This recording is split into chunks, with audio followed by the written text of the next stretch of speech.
Hi, this is Tom Moran. Today is Sunday, March the 12th, 2017.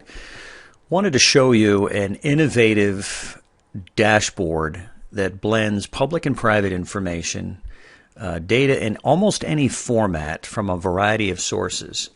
And this is being used and produced by a number of different parties in both federal government and state government, as well as the private sector.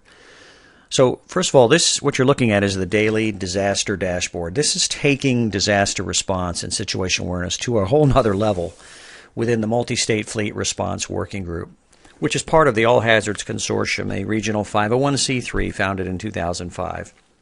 So what you're looking at here is a daily dashboard that is combining a number of different data sets to provide a common operating picture on almost any topic across the country.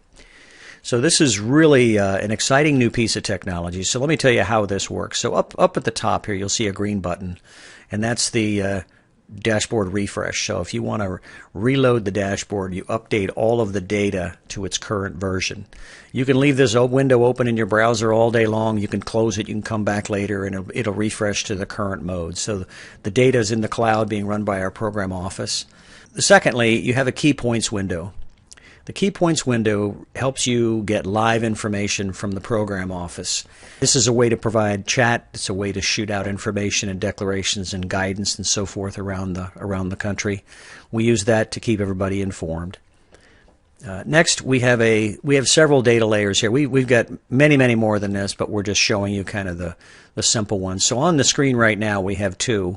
So the first one is we have the live weather radar. This shows you a snowstorm which is coming towards the East Coast, Maryland, Pennsylvania, West Virginia, New York, and so forth. We're watching this very closely. The next layer is live National Weather Service weather watches and warnings. So this tells us what's happening with the weather or going to be happening with the weather over the next 12 hours. So you can see here are data sets that are put out. The purple areas will give you information about weather watches and warnings, storm warnings. So if I look here, this is a winter storm warning is the gray or is the purple area. Okay. If I go here down into Tennessee, you've got ice.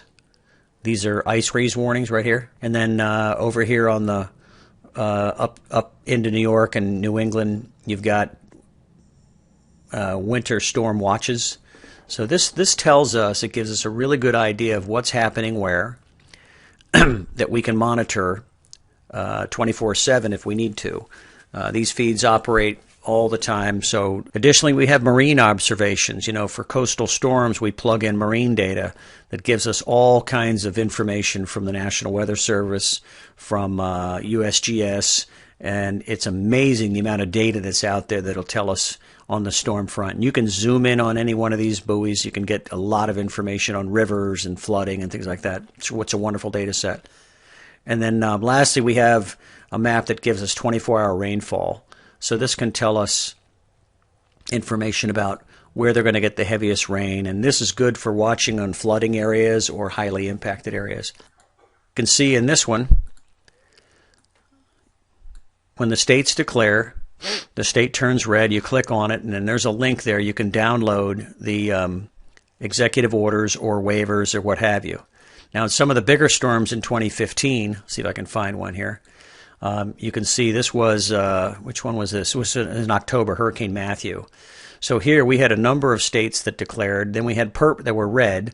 We had purple states that had issued waivers and guidance, okay? But this gave us this dashboard allowed us to track a number of pieces of information across a number of states. And then lastly, I'll give you a good indication here from, I think this was from a winter storm, Jonas, that hit in January. It impacted heavily, as you can see, the Mid-Atlantic and Northeast. The states that declared were marked red, and the states that were pass-through states are really supporting the transportation efforts were the green states. So if we click on the red states, you can download the declarations and waivers. So it's all centralized. So that's just some history data. Now back to the live screen here. I'll show you. So now we have the is this the right one? Yeah. So let me turn it on. So we can select whatever data layers we want, and then monitor those as we see fit. So let me turn off rainfall. So right now we're just watching the storm as it's moving and keeping a close eye on this. So tomorrow morning what you'll see is the electric sector will be gearing up and decide if they're going to activate their mutual assistance process, which then means they're going to move fleets from probably down here in the southeast up into the central region or into the North Atlantic. We follow this on a day-to-day basis. But anyway, I just wanted to give you a rundown. If you're new to this dashboard's developing. It's part of the One Stop Ops service, and you can follow this information at onestopops.org, onestopops.org. This will keep you updated. This will be a new service we launch in 2017, and allows us to merge multiple things into one place. This is just one app, and we'll have several others that we are releasing as part of this service as well.